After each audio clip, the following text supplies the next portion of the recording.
Safe ആവുന്നത് എപ്പാന്നറിയോ? അവരെ പിടിക്കപ്പെട്ട് എന്നിട്ട് നിയമത്തിൻ്റെ വശത്തിലേക്ക് നീങ്ങുമ്പോഴാണ്. കാരണം അവർക്ക് അതിനൊരു ഫിനിഷ് ലൈനും അവർക്ക് എസ്കേപ്പ് ആവാനുള്ള ഒരു റൂട്ടുമായിട്ട് മാറുകയാണ്. നമുക്കറിയാം മോറിസ് കോയിൻ ആണെങ്കിലും അതിന് മുമ്പ് വന്ന DMJ എന്തൊക്കെയോ പറഞ്ഞിട്ട് ഓരോ കാര്യങ്ങളുണ്ടായിരുന്നു. അവരൊക്കെ ഇന്ന് ഒരു ജയിലറയ്ക്കുള്ളിലല്ല അവരിന്ന് വസിക്കുന്നത്. മറിച്ച് വിദേശ രാജ്യങ്ങളിൽ അതീവ സുന്ദരമായ കെട്ടിടങ്ങളിലും പാലസുകളിലും വളരെ സുഖസുന്ദരമായി വിരഹിച്ചു കൊണ്ടിരിക്കുക. ഒന്ന് ആലോചിച്ച് നോക്കണം. എല്ലാവരും, ഒരാൾ പോലും ജയിലറയിലില്ല എന്നുള്ളതാണ്. ഇവരൊക്കെ ജയിലിനുള്ളിൽ തന്നെ പിടിച്ചിടാൻ നമ്മുടെ നിയമവ്യവസ്ഥയ്ക്ക് സാധ്യമാവണം.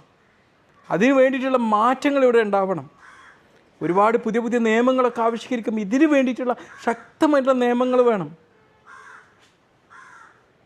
അതിനു വേണ്ടിയിട്ടുള്ള പുതിയ കോഡുകൾ വേണം.